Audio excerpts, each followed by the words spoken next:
Welcome to a Khazix guide where we'll be going over the skill order and evolution order. Alright, so this video is basically going to be primarily going over the evolution order, as I do feel like some people have a bit of a problem when deciding what to evolve next. But I do want to clarify something for sure, is that you don't want to build tanky on Khazix, you want to build all offense. Like, I've been seeing some Khazixes build Randuins before going like, say, Brutalizer into Last Whisper, and it kind of makes him a bit useless since, well, he's supposed to generally poke and then jump in when someone's low. Not be this tanky bruiser who jumps in and just kills everyone while having 50% damage reduction. So generally I do like to build all offense, maybe a Guardian Angel once I do get like 6 items, or even a Hexshaker since it does offer offensive capabilities and defensive capabilities. Alright, so next up we'll be going over the skill order. So generally I do like to max out W first, and then Q, and then E. As you guys know, W has the best clear speeds of all since it does AoE damage, plus it heals you, and it does 20% increased damage to monsters.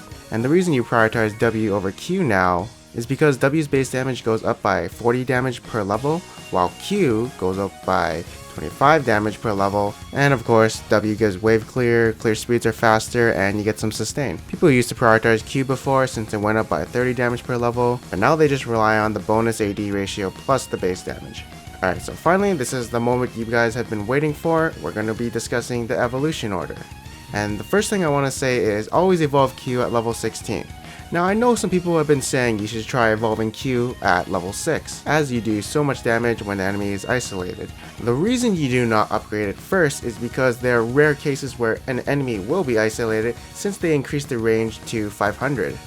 And evolving Q is basically not consistent enough. There will be only certain times where the enemy is isolated, and they'll probably be not isolated most of the time. But I will say that the damage from it, once at level 16 and you get those certain cases, is definitely better than evolving R. Now next up, why don't we evolve R? Well, honestly, R is just garbage. They removed the damage reduction, and that was solely why it was so strong. You could say that the stealth does provide protection since the enemy can't target you, but first of all, if you are jumping in a team fight, well, you're probably going to go in and clean up a kill, relying on your ultimate to get the increased movement speed while reactivating your passive. And if you really want to use it as cover for stealth, they could just get a pink ward. Alright, so finally, I bet you guys all been wondering, what do you evolve at level 6? Alright, so the way I see it is that W is really good to evolve for the utility that it gives, you know, the 50% slow, and you can poke the enemy with it, while also giving yourself wave clear if you ever need to. So say if you need to shove a lane or protect a lane, then you can use your W and get all the creeps.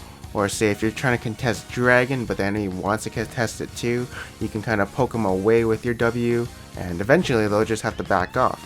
It's also good for chasing people down, as 50% slow plus 2 seconds is a lot. Generally I find it the most consistent, especially if you're behind, you're still kind of useful in the utility sense. But that doesn't mean you always have to evolve it at level 6. You can evolve Leap if you're going to carry. This means if you say you already have 2 or 3 kills, and you know if you can keep ganking these lanes, then go for it. It also allows you to dive enemies, you know, jump in, and when you kill them you can jump out.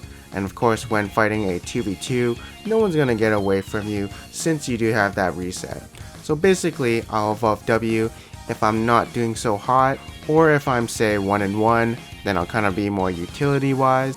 But let's say if I do have a lead, I'm gonna evolve E and keep the pressure on the map. And at level 11, you do evolve one or the other, and at level 16, you evolve Q last. So yeah, that's the end of this video. I hope you guys enjoyed it. Hopefully at the start of this video, you had some questions about the evolution order, and this kind of cleared some things up. And if you guys haven't already, check out my tier list for patch 4.17. And yeah, thank you for watching, and I'll see you guys next time.